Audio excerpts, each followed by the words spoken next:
Bismillahirrahmanirrahim. Assalamu alaikum. Welcome to another video lecture on the channel of BioKids. In this lecture we will discuss about the vascular pathways. इस lecture में हमने different pathways के हवाले से discussion करनी है. So without any wait हम अपने lecture को start करते हैं toward the main topic. जैसे कि स्क्रीन पर आपको ये शो हो रहा होगा कि अगर हम बात करते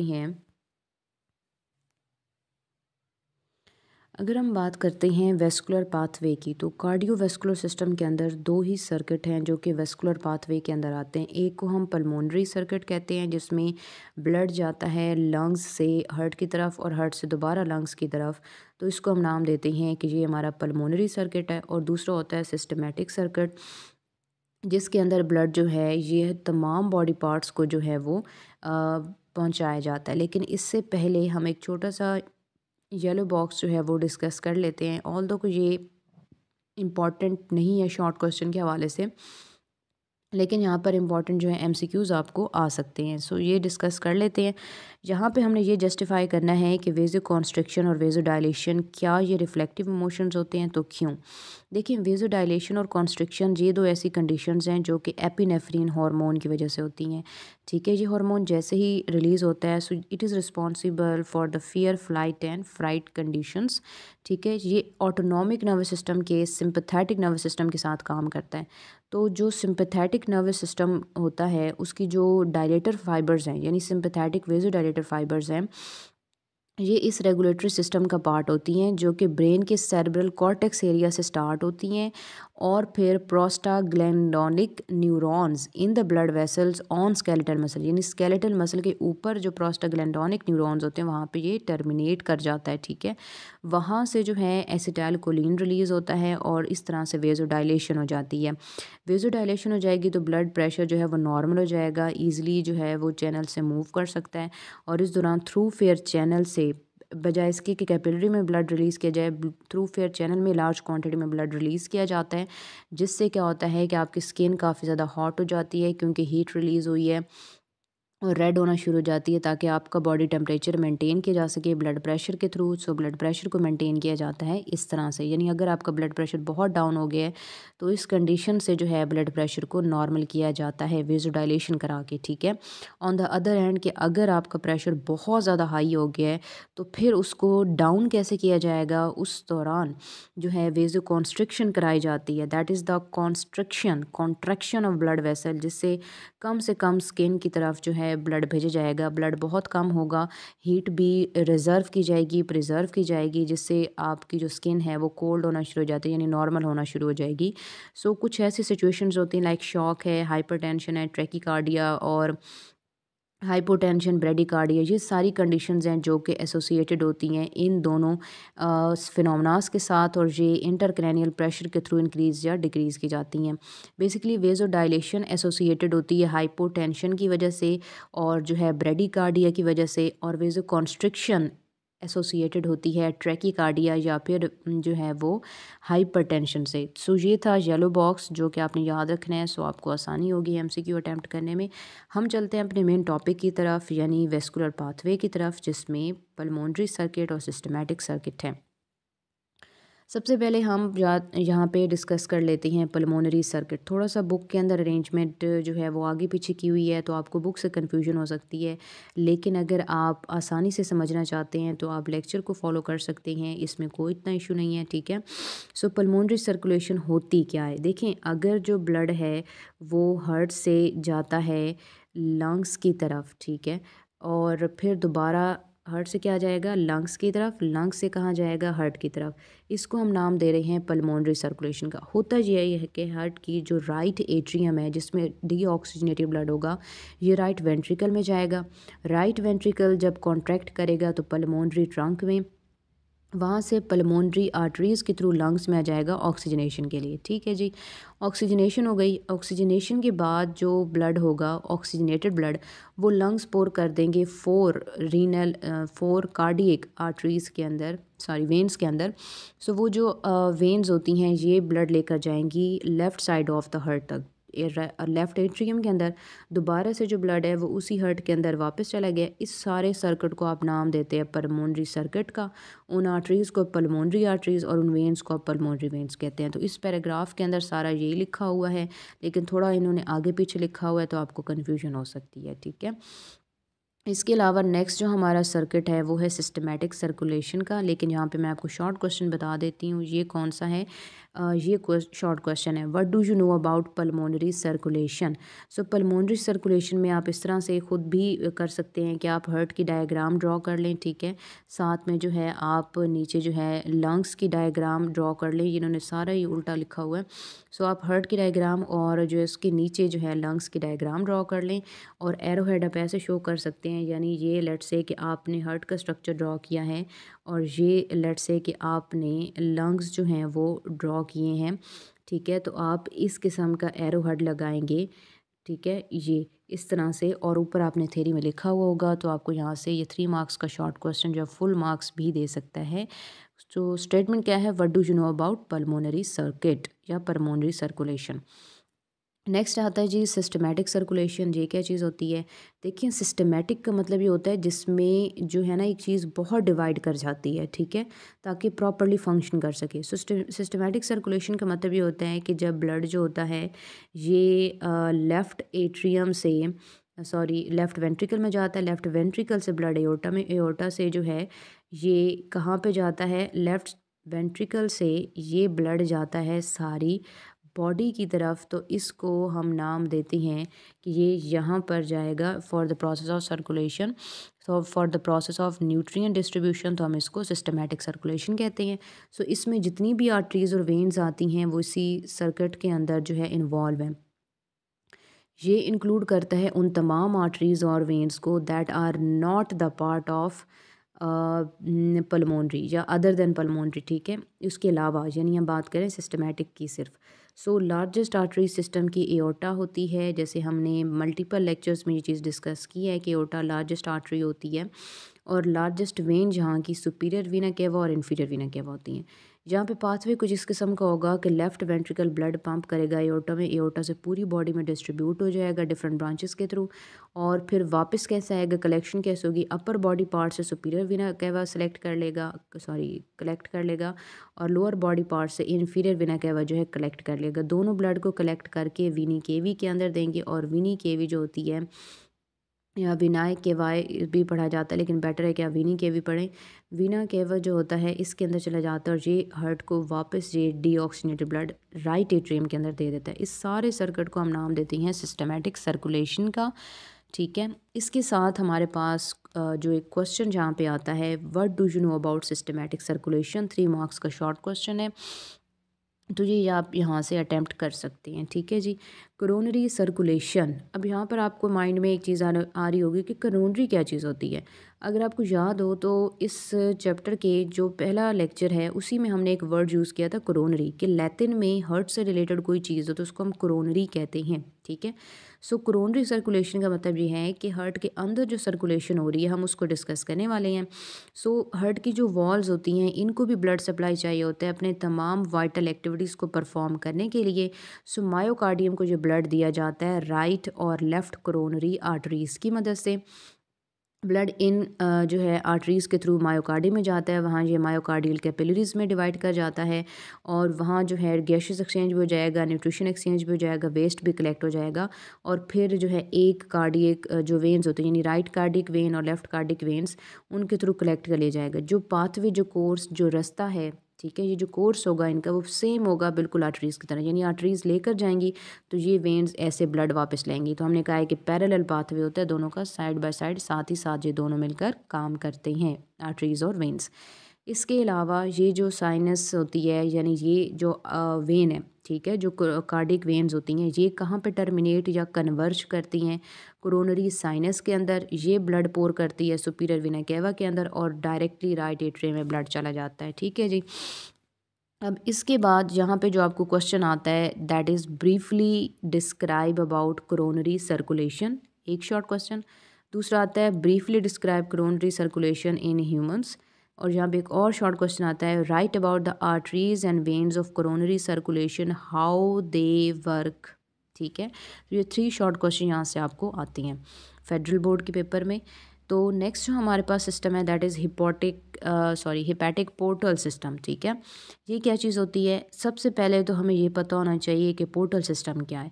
देखिए, पोर्टल सिस्टम का मतलब है, जैसे आप कहते हैं ना, ये चीज़ पोर्टेबल है, यानी एक जगह से दूसरी जगह जा सकती है। छोटी सी चीज़ होती है तो आप उसको पोर्टेबल कहते हैं। लाइक एक यूएसबी हो गई, लाइक एक मोबाइल हो गया, ठीक है, एक चार्जर हो गया, एक पेन हो गया, तो वो पोर्टेबल होता है। एक स्मॉल बैग हो गया तो वो पोर्टेबल होती हैं, ठीक है। सो पोर्टल सिस्टम का मतलब यहाँ पर क्या है? पोर्टल सिस्टम का मतलब है कि ऐसा वेस्कुलर सिस्टम जो कि स्टार्ट भी कैपिलरीज से हो और एंडिंग भी कैपिलरीज पर होती है, इसमें कोई पंपिंग ऑर्गन नहीं होता, तो उसको हम पोर्टल सिस्टम कहते हैं। Portal system, hepatic portal system क्या है? Hepatic portal system that starts with the capillaries of viscera, means digestive capillaries, and ends in the capillaries of liver in the hepatic portal system, ठीक है। ये hepatic portal system बनाते हैं। इसमें largest when hepatic portal vein होती है। अब ये होता कैसे है? बेसिकली ये इस तरह से होता है कि देखिए, हमने ऊपर बात की है कि जो हमारी अपर बॉडी पार्ट है, सुपीरियर वेना कैवा, उससे डीऑक्सीजनेटेड ब्लड लेता है। तो होता ये है कि डाइजेस्टिव सिस्टम में से जब सारा ब्लड, यानी कि ये जो स्टमक है, स्प्लीन है, स्मॉल इंटेस्टाइन, लार्ज इंटेस्टाइन है, यहाँ से सारा जो डीऑक्सीजनेटेड ब्लड है, ये इन कैपिलरीज की मदद से जो है ना, ये स्मॉल वेन्यूल्स और इन कैपिलरीज की मदद से क्या होता है, ये जाता है टुवर्ड्स लिवर, ठीक है। लिवर में ये हिपैटिक पोर्टल वेन में चला जाता है। हिपैटिक पोर्टल वेन इसको लिवर से गुजारती है, लिवर से कलेक्ट करवा के इसको सुपीरियर वेना केवा में डाल देती है ताकि हार्ट को वापस कर दिया जाए। सो वो ब्लड जो कि इस सारे के सारे डाइजेस्टिव ट्रैक में से होके गुजर रहा था कैपिलरीज में से, और वो कैपिलरीज चली जाती हैं लिवर की तरफ, तो उसको हम हिपैटिक पोर्टल सिस्टम कहते हैं। और ये कहाँ पे एंटर होती है? ये एंटर होती है फिर आगे इन्फीरियर वेना केवा के अंदर, ठीक हो गई जी। इसके बाद जो हमारे पास नेक्स्ट सर्कुलेशन है that is renal. Renal word use किया जाता है किडनी के लिए। रीनल सर्कुलेशन में आर्टरी एंटर होती है किडनी के अंदर, तो ये फर्दर ब्रांचिंग करती है कॉर्टेक्स रीजन के अंदर, यानी बहुत ही ज़्यादा ब्रांच स्ट्रक्चर बना देती है अपना, ताकि आसानी से जो है ब्लड को वो डिस्ट्रीब्यूट कर सके और न्यूट्रिएंट भी दे सके। कॉर्टेक्स रीजन के अंदर जैसे ये जाती है तो ये क्या करती है, कॉर्टेक्स रीजन के अंदर जाके, जैसे आपको नज़र भी आ रहा होगा स्क्रीन पर कि ये रीनल कॉर्टेक्स है, ये फर्दर आगे डिवाइड कर गई है छोटे छोटे आर्टरियोल्स और वेन्यूल्स के अंदर। तो हम यहाँ पे बात कर रहे हैं आर्टरियोल्स की। ये आर्टरी थी, एंटर हुई तो स्मॉल आर्टरीज़ के अंदर आगे डिवाइड कर गई है, ठीक है। वहाँ पे ये क्या करती है, पेरिटिब्यूलर कैपिलरीज और वेज़ा रेक्टा का पार्ट बन जाती है। और वेज़ा रेक्टा जो है, अगर मैं आपको थोड़ा सा स्ट्रक्चर बताऊँ, तो ये जो हमारे पास बनता है, इसको हम ग्लोमेरुलस जो है नाम देते हैं फिल्ट्रेट का। ये क्या करता है कि यहाँ पर इस रीजन पर जो होता है ना, इसकी शेप कुछ ऐसे होती है कि ये ऐसे जो है प्रॉक्सिमल कन्वोल्यूटेड ट्यूब्यूल बनती है, इसको हम लूप ऑफ नेफ्रॉन कहते हैं, जो ऐसे चलता है। और फिर उसके बाद क्या होता है कि यहाँ से हम बात करते हैं कि ये आगे मैं आपको यहाँ पे समझाने लगी हूँ कि हम किस चीज़ की, पेरिटिब्यूलर कैपिलरीज वेज़ा रेक्टा क्या है, डिस्टल कन्वोल्यूटेड ट्यूब्यूल और कलेक्टिंग डक्ट होती है, ठीक है। यहाँ से सारा ये स्ट्रक्चर है जिसको हम नाम दे रहे हैं कि ये ग्लोमेरुलस फिल्ट्रेट होता है यहाँ पे, क्योंकि यहाँ पे जो आर्टेरियोल है वो बहुत डिवाइड कर जाता है। अच्छा जी, फिर उसके बाद इस स्ट्रक्चर पर होता क्या है? इस स्ट्रक्चर पर होता ये है कि यहाँ ये जो आर्टेरियोल्स होती हैं, ये इस तरह से बिल्कुल एक नेटवर्क बना देती हैं, इस सारे एरिया को जो है वो इस तरह से फिल कर लेती हैं, कवर कर लेती हैं। तो इसको हम नाम दे रहे हैं कि ये पेरिटिब्यूलर कैपिलरीज हैं, और इनकी जो ये वाली रीजन है, ठीक है, इस रीजन को हम नाम दे रहे हैं कि ये वेज़ा रेक्टा रीजन है, और इस पूरी की पूरी इस कैपिलरीज नेटवर्क को हम नाम दे रहे हैं कि ये हमारे पास क्या होता है, ये कैपिलरी नेटवर्क है। होप सो कि आपको क्लियर हो गया होगा कि एफरेंट ग्लोमेरुल जो है वो इस रीजन से आके बन रहा है। फिर उसके बाद क्या है कि पेरिटिब्यूलर कैपिलरीज का पार्ट बन जाता है, वेज़ा रेक्टा का पार्ट बन जाता है ताकि डिस्ट्रीब्यूट कर सके। फिर ये सारी कलेक्शन जाती है वेंस के अंदर, वेंस जो होती हैं वो रीनल वेन में चली जाती हैं, और ये इन्फीरियर वेना केवा में चला जाता है डीऑक्सीजनेटेड ब्लड। यहाँ पे फिर हमारे पास आता है कि किस तरह से रेट जो है ब्लड फ़्लो का यहाँ पर मौजूद है। सो ब्लड फ़्लो जो होता है, ये तो सिंपली हम ये डिपेंड करते हैं ना कि कितने हम कहते हैं blood flow is basically the quantity of blood that passes through a given point in a given time period, यानी 1 मिनट में, फॉर एग्जांपल 1 मिनट में कितनी क्वांटिटी में ब्लड गुजर गया ख़ास एरिया से। तो नॉर्मली एक जो कार्डियक आउटपुट होती है, जो एक हार्ट बीट है, दैट इज़ 0.8 सेकेंड। 0.8 सेकेंड में ब्लड जो होता है, हार्ट जो है 0.8 सेकेंड के अंदर आपका हार्ट जो है वो 5000 मिली लीटर पर मिनट जो है, यानी 1 मिनट के अंदर जो है जो ब्लड होता है वो 5000 मिलीलीटर होता है, यानी इतना ज़्यादा जो है ना पंप करता है हार्ट। सो दैट वाई हम इसको पंपिंग ऑर्गन कहते हैं। यहाँ पे इसके साथ एक हमारा इसी से रिलेटेड एक जो है टॉपिक है, छोटा सा टॉपिक है, बेसिकली वो था वेस्कुलर पाथवे का। अब हमने ब्लड प्रेशर को डिटेक्ट करना है, ब्लड प्रेशर के हवाले से डिस्कशन करनी है, जो इसी लेक्चर का इसी के साथ हमेशा डिस्कस किया जाता है ताकि आसानी से समझ आए। ब्लड प्रेशर होती क्या चीज़ है? Basically it is a force that is exerted by blood against the per unit area on the inner wall. यानी लेट्स से कि ये हमारे पास ब्लड वेसल है, ठीक है, और इसमें से जो है ना ये ब्लड यहाँ से गुजर के जो है आगे की तरफ जा रहा है, तो ये जो फोर्स अपनी इस वॉल के ऊपर यानी इन वॉल्स के ऊपर जो फोर्स पुट करेगा, इसी को हम नाम दे रहे हैं कि जी ये ब्लड प्रेशर है, ठीक है। इसी को हम नाम देते हैं कि ये क्या है, ब्लड प्रेशर है। इसके अलावा अगर हम नॉर्मली बात करते हैं कि ब्लड प्रेशर जो है ये कैसे हम मेंटेन कर सकते हैं, तो वो बेसिकली मेजरमेंट के लिए ज़रूरी होता है कि मेजरमेंट जो है वो स्फेग्नो मैनोमीटर में होती है। जैसे यहाँ पे इन्होंने मैनोमीटर भी लिखा हुआ है, किसके अंदर होती है, और ये डिटेक्ट किया जाता है मिलीमीटर ऑफ मरकरी के थ्रू। मिलीमीटर ऑफ मरकरी बहुत इंपॉर्टेंट है, आपने देखा होगा कि अक्सर लोग इसको मेजर कर ले होते हैं। तो जो ये क्यों यूज़ किया जाता है मरकरी कॉलम, बेसिकली मरकरी एक ऐसा एलिमेंट है जो रूम टेम्परेचर पर लिक्विड फॉर्म में होता है, तो ज़रा सा भी प्रेशर इसको मिलता है तो ये इसका कॉलम अपलिफ्ट हो जाता है। सो वो हम डिटेक्ट करते हैं 100 मिलीमीटर ऑफ मरकरी के कंपैरिजन से। दो तरह का प्रेशर है, हाई प्रेशर सिस्टोलिक और लो प्रेशर डायस्टोलिक। तो होता क्या है कि सिस्टोलिक प्रेशर ये होता है कि जब जैसे ही ब्लड वेंट्रिकल से जाएगा एओर्टा के अंदर, तो आर्टरीज में जो ब्लड होगा वो हाईएस्ट होगा, उसको हम सिस्टोलिक कहते हैं, that is about 120 millimetre of mercury. और जो लो ब्लड होता है यानी जो लो ब्लड प्रेशर होगा ये तब है जब वेंट्रिकल रिलैक्स होंगे, आर्टरीज रिलैक्स होंगी, तो उसको हम कहते हैं लो ब्लड प्रेशर या diastolic, that is almost 80 millimetre of mercury. So हम इस तरह से मेजर कर सकते हैं, 120/80 भी लिख सकते हैं, या अक्सर जगह पर 120 इस तरह से 120/80 भी लिखा होता है, इसी को हम ब्लड प्रेशर कहते हैं। ये one and the same thing है, एक ही चीज़ है, ठीक है। फिर उसके बाद हमारे पास आता है कंट्रोल। सो बैरो रिसेप्टर्स क्या चीज़ होते हैं, बेसिकली एक ऐसा रिसेप्टर जो प्रेशर चेंज को डिटेक्ट कर सके, उसको हम बैरो रिसेप्टर कहते हैं। क्योंकि हम पढ़ रहे हैं ब्लड प्रेशर को, सो दैट्स वाई हम कह रहे हैं कि बैरो रिसेप्टर यहाँ ज़रूरी है। दो तरह से मेंटेन होता है, हाई प्रेशर और low pressure. Baro receptors for high pressure कैसे हैं, high pressure atrial baro receptors उनको कहते हैं। ये ऐसे मैकेनो रिसेप्टर्स होते हैं जो कि एओर्टा और कैरोटिड साइनस और हार्ट की जो यानी कैरोटिड आर्टरीज़ हैं इनके अंदर मौजूद होता है। एओर्टा, कैरोटिड साइनस और कैरोटिड आर्टरीज़ के अंदर ये प्रेशर को जो है सेंस करता है और इन्फॉर्मेशन भेजता है ब्रेन तक, ताकि इसको ईजिली मेंटेन किया जा सके। अच्छा, ये चीज़ आपने याद रखनी है कि ऑटोनॉमिक नर्वस सिस्टम के दो पार्ट होते हैं, एक को हम पैरासिम्पथेटिक नर्वस सिस्टम का नाम देते हैं और एक को हम सिंपथेटिक नर्वस सिस्टम का नाम देते हैं। ये दोनों सिस्टम जो हैं ब्लड प्रेशर को मेंटेन करते हैं इस तरह से कि पैरासिम्पथेटिक जो है हाई ब्लड प्रेशर को मेंटेन रखता है, ताकि जैसे ही इसको इन्फॉर्मेशन मिलती है तो पैरासिम्पथेटिक नर्वस सिस्टम जो होता है ये ब्लड प्रेशर को कम करने की कोशिश करता है, बॉडी को रिलैक्स करने की कोशिश करता है, ठीक है जी। और जो सिंपैथेटिक नर्वस सिस्टम है, जब ब्लड प्रेशर बहुत डाउन हो जाता है तो सिंपैथेटिक नर्वस सिस्टम उसको इंक्रीज़ करता है, ब्लड प्रेशर बढ़ाता है। So parasympathetic nervous system blood pressure कम करता है, बॉडी को रिलैक्स करता है, और sympathetic nervous system blood pressure बढ़ाता है, बॉडी को जो है वो एक्टिव करने की कोशिश करता है, ठीक है। सो यहाँ से देख लेते हैं हम कि ये ऐसे मैकेनो रिसेप्टर्स हैं जो कि एओर्टा, कैरोटिड साइनस आर्टरीज़ में होती हैं, और ये अगर ब्लड प्रेशर जो है वो बहुत ज़्यादा हाई है तो पैरासिम्पैथेटिक नर्वस सिस्टम को मैसेज जाएगा, ये जो है कार्डियक आउटपुट की वजह से जाता है मैसेज इसको, ठीक है। और फिर वेज़ो डायलेशन करवा जाएगी पूरी बॉडी के अंदर, ताकि बॉडी जो है वो रिलैक्स कर सके और स्लो किया जा सके हार्ट रेट यानी हार्ट बीट को। ऑपोजिट कंडीशन लो ब्लड प्रेशर पर होगी, कैसे कि अगर प्रेशर बहुत डाउन हो जाएगा, सो बहुत डाउन प्रेशर की कंडीशन में क्या होता है कि सिंपैथेटिक नर्वस सिस्टम की तरफ बॉडी के जो है मैसेज जाएगा, और बॉडी वाइड यानी पूरी बॉडी में वेज़ो कॉन्स्ट्रिक्शन होगी, ब्लड प्रेशर इंक्रीज़ किया जाएगा, और इस तरह से नेगेटिव फीडबैक मैकेनिज्म के थ्रू जो है यानी इस ऑपोजिट तरीके से जो है बैरो रिफ्लेक्स के थ्रू इसको कंट्रोल किया जाता है। रिफ्लेक्स होता है कोई भी एक इनवॉलंटरी एक्टिविटी, यानी जो आप सोचे समझे बगैर करते हैं, आपकी सोच उसमें नहीं होती है।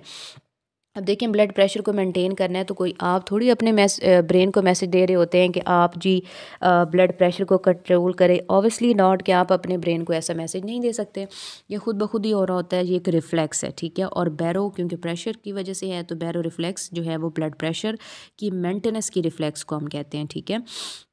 अगर एमसीक्यू आए तो आप अटैम्प्ट कर सकते हैं यहाँ से। इसके अलावा लो प्रेशर बायोरिसेप्टर्स क्या होते हैं? इनको हम वॉल्यूम रिसेप्टर्स भी कहते हैं, क्योंकि लो प्रेशर तब होता है जब वॉल्यूम कम हो जाता है।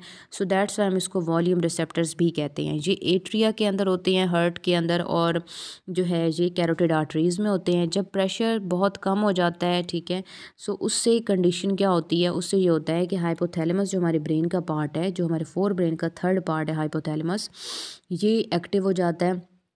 इसके रिसेप्टर्स जब मैसेज लेकर जाएंगे तो हाइपोथैलेमस जो है वो anti diuretic hormone ADH release करवा देता है, ठीक है। वो रिलीज़ कहाँ पर होता है? वो बेसिकली हमारे जो है पिट्यूटरी ग्लैंड में रिलीज़ होता है, जो इसके बिल्कुल नीचे है, और वहाँ से डायरेक्टली ब्लड में चला जाता है।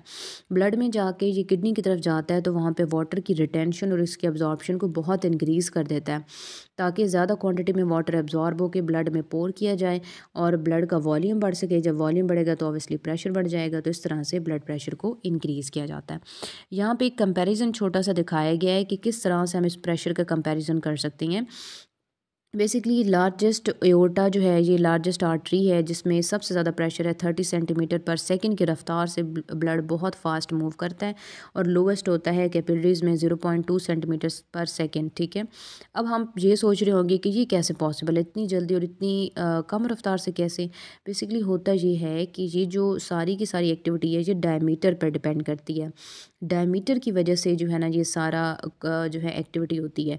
होता ये है कि बेसिकली ये जो आपको एओर्टा नज़र आ रही है, इसमें प्रेशर बहुत ज़्यादा है, क्योंकि इसका वॉल्यूम ज़्यादा है, इसका डायमीटर ज़्यादा होता है, प्रेशर बहुत ज़्यादा होता है, ठीक है।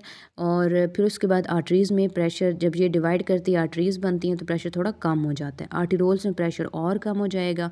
कैपिलरीज़ में जाएगा तो अब कैपिलरीज़ तो इतनी ज़्यादा ब्रांच्ड हैं, जैसे ये एरिया आपको नज़र आ रहा है, ये इतना ब्रांच्ड एरिया है कैपिलरीज़ का कि surface area, total cross sectional area बहुत बढ़ जाता है। टोटल क्रॉस सेक्शनल एरिया बहुत इंक्रीज़ करने की वजह से इस एरिया में जो है प्रेशर ना होने के बराबर होता है, ठीक है, क्योंकि क्रॉस सेक्शन एरिया बहुत ज़्यादा वाइड हो गया है। फिर जैसे ही वेन्यूल कंबाइन करेंगी तो थोड़ा सा प्रेशर इंक्रीज़ करेगा, ठीक है, क्योंकि एरिया कम हो रहा है तो प्रेशर इंक्रीज़ करेगा। इसी तरह जो है वेन्स में और ज़्यादा प्रेशर इंक्रीज़ कर जाएगा। वीना केवा में अच्छा खासा प्रेशर होता है, जो हार्ट को वापस ब्लड कर देती है, ठीक है। अब अगेन मैं आपको बता दूं कि एरिया और ब्लड प्रेशर का क्या आपस में कांटेक्ट है। तो टोटल क्रॉस सेक्शन एरिया जो होता है, ये इन्वर्सली प्रोपोर्शनल होता है प्रेशर के। You can say that pressure is inversely proportional to area. किस तरह से कि अगर एरिया बढ़ेगा, चीज़ वाइड हो जाएगी, डायलेट हो जाएगी, तो प्रेशर अल्टीमेटली कम हो जाएगा, वो आहिस्ता आहिस्ता मूवमेंट करेगा ब्लड, ठीक है। लेकिन अगर एरिया नैरो होगा तो क्या है कि प्रेशर बहुत ज़्यादा हो जाएगा। सो ये आपने याद रखना है कि एरिया कम होगा तो प्रेशर जो है ज़्यादा होगा, और एरिया अगर वाइड है, ज़्यादा है, तो प्रेशर कम हो जाएगा। इसकी एक सिंपल सी एग्जांपल है कि अगर आपने कभी एक वाटर पाइप से कभी प्लांट्स को वाटर दिया, यानी पौधों को पानी लगाया हो, तो आप अगर उस पर कोई ऊपर उंगली रख देते हैं या उसको दबा देते हैं, एरिया उसको क्लोज कर देते हैं, तो पूरे फोर्स के साथ जो है वाटर वहाँ से निकलता है और ज़्यादा डिस्टेंस कवर कर सकता है, ठीक है। लेकिन अगर आप उसको बहुत ज़्यादा, पाइप का ओपन माउथ होगा, बहुत खुले जो है वो पॉइंट वाला होगा, तो जो वाटर है बहुत आराम आराम से मूव कर रहा होता है। तो बिल्कुल वैसे ही है, इस सारे पैराग्राफ में यही बात लिखी गई है क्रॉस सेक्शनल एरिया के हवाले से। So total cross sectional area जो है वो इस तरह से रेगुलेट करता है ब्लड को, और बैरोरिसेप्टर रिफ्लेक्सेस जो हैं ये बहुत इंपॉर्टेंट रोल प्ले करते हैं यहाँ पे। सो ब्लड प्रेशर ऐसे मेंटेन किया जाता है, जो आप यहाँ से समझ सकते हैं, ठीक है। आप देख सकते हैं कि यहाँ पे एओर्टा में ब्लड प्रेशर बहुत ज़्यादा था, तो इस वजह से वेलोसिटी भी ज़्यादा थी, फिर डिक्लाइन हो गया आर्टरीज आर्टिरोल्स में, कैपिलरीज में तो एवरेज या ना होने के बराबर, फिर वेन में इंक्रीज़ हुआ और वीना केवा में और ज़्यादा इंक्रीज़ हो गया और डायरेक्टली चला गया हार्ट की तरफ। लेकिन आप अगर देखें तो कर्व को, ये थोड़ी सी ऊपर है, ये थोड़ी सी नीचे है, यानी यहाँ वाला प्रेशर फिर भी बहुत ज़्यादा था क्योंकि वो ऑक्सीजनेटेड ब्लड है। यहाँ वाला प्रेशर ज़्यादा तो है, लेकिन इसके एओर्टा के कंपैरिजन में वीना केवा का प्रेशर थोड़ा सा कम होता है, क्योंकि ये डी ऑक्सीजनेटेड ब्लड है, इसमें ऑक्सीजन नहीं होती। यहाँ से जो आपको क्वेश्चन आ सकता है इस टॉपिक में से, सो यहाँ पे मैं आपको ये बता दूँ, एक तो पोर्टल सिस्टम के हवाले से कि इसमें हम कहते हैं what is hepatic portal system, ठीक है। ये शॉर्ट क्वेश्चन है, what is hepatic portal system. तो ये आपने बताना है कि हिपैटिक पोर्टल सिस्टम क्या है। इसमें जस्ट आपने हिपैटिक पोर्टल सिस्टम बताना है, पोर्टल सिस्टम को ऐड नहीं करना, just hepatic portal system, okay. इसके अलावा आपको जो यहाँ से क्वेश्चन आता है जिसको हम ये कहते हैं कि जो लॉन्ग क्वेश्चन का भी पार्ट है हिपैटिक पोर्टल सिस्टम। कौन सा लॉन्ग क्वेश्चन है जी? ये लॉन्ग क्वेश्चन होता है 4 मार्क्स का, जो डिफरेंट क्वेश्चन के साथ एज अ लिंक आ जाता है। तो डिफरेंट क्वेश्चंस के साथ ये एज अ लिंक या एज अ पार्ट आ सकता है, तो आप वहाँ से इसको जो है वो अटैम्प्ट कर सकते हैं। समटाइम्स क्या होता है कि ये हम कहते हैं कि ये जो क्वेश्चन है ये 7 मार्क्स का पर लॉन्ग क्वेश्चन भी नज़र आ रहा है। Describe the circulation through. अब थ्रू में इसका क्या मतलब है? Describe the circulation through different body systems. तो यहाँ पे आपने सर्कुलेशन, क्योंकि 7 मार्क्स का लॉन्ग क्वेश्चन है, तो आपने पहले वेस्कुलर जो है सर्कुलेशन लिखनी होगी, जिसमें पल्मोनरी है, सर्कुलेटरी है, सॉरी सिस्टमेटिक है। फिर उसके बाद आपने कोरोनरी सर्कुलेशन लिखनी है, हिपैटिक पोर्टल सिस्टम सर्कुलेशन और रीनल सर्कुलेशन, क्योंकि क्वेश्चन आपको सर्कुलेशन का है। ठीक है, सो ये 5 तरह की जो है 5 डिफरेंट टाइप की सर्कुलेशन होती है: pulmonary, systematic, coronary, hepatic portal और रीनल। तो इस वजह से ये 7 मार्क्स का लॉन्ग क्वेश्चन है। इसके बाद यहाँ से जो आपको क्वेश्चन आता है, what is blood pressure, give the concept of systolic and diastolic pressure, कि ये क्या चीज़ें होती हैं। तो आपने ये पैराग्राफ इसमें ऐड कर देना है जी। आप इसमें 120 से वो जो 80 वाला पॉइंट मैंने बताया है वो भी ज़रूर ऐड करें, ताकि पॉइंट अच्छे से क्लियर हो जाए, तो आपको मैक्सिमम मार्क्स मिलें। फिर इसके बाद एक शॉर्ट क्वेश्चन आता है यहाँ से, how arteries are involve in how arterioles are involve in vasoconstriction. So ये आप यहाँ से जो है कर सकते हैं बैरोरिसेप्टर्स वाले पार्ट से। ये बहुत अच्छे तरीके से इन्होंने एक्सप्लेन किया हुआ है, और यहाँ से आपको ऐसा कोई क्वेश्चन नहीं आता। लेकिन अगेन आप याद रखिएगा कि ये पॉइंट और ये वाला पॉइंट और क्रॉस सेक्शनल जो मैंने आपको बताया है कि प्रेशर जो है वो इन्वर्सली प्रोपोर्शनल होता है 1/एरिया के, यानी क्रॉस सेक्शनल एरिया के। तो वो बात आपने लाजमी याद रखनी है, क्योंकि वो आपसे MCQ में पूछी जाती है। आई होप सो कि इस पॉइंट से से रिलेटेड जितने भी पॉइंट्स थे लेक्चर के अंदर वो आपको क्लियर हो गए होंगे। इससे रिलेटेड अगर आपको वीडियोस देखनी है, मज़ीद लेक्चर्स देखने हैं, तो आप इस चैनल को फॉलो कर सकते हैं, सब्सक्राइब कर सकते हैं, ताकि आपको रिसेंटली जो वीडियोस होंगी और फेडरल बोर्ड से रिलेटेड तमाम कॉन्सेप्ट्स, तमाम टॉपिक्स आपको यहाँ से मिल जाएंगे। इसके अलावा अटेम्पटेशन कैसे की जाती है, कैसे मैक्सिमम या आउट ऑफ 85 आप कैसे 84 मार्क्स या इवन 85 स्कोर कर सकते हैं। सो वो भी टिप्स आपके साथ कमिंग लेक्चर्स में ज़रूर शेयर किए जाएंगी। Till then wish you all the very best and good luck. Take care.